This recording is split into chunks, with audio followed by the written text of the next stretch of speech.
LR, the Liberal Redneck here, coming to you from a country that has an enormous amount of money and allows the government to spend that money in ways that only helps those who are already well off, ignoring citizens who desperately need help.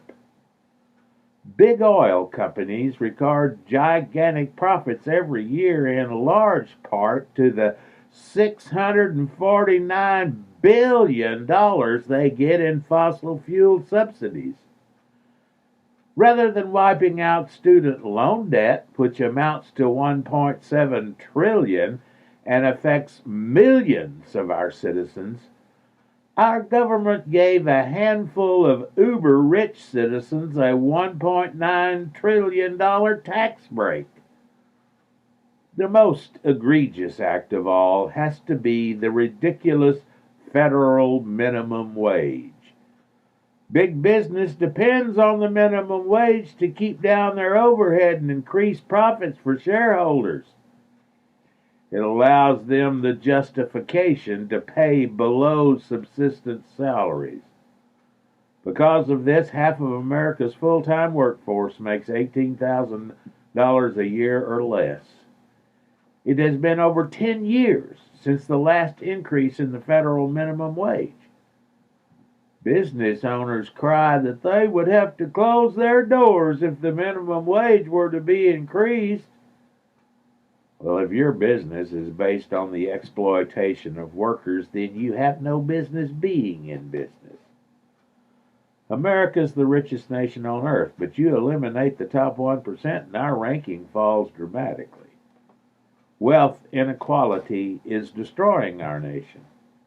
Wealth inequality less than what we are currently experiencing in our country led to both the French Revolution and the Bolshevik Revolution, where governments failed and chaos reigned. It's time for serious wealth redistribution in the form of living wages for workers.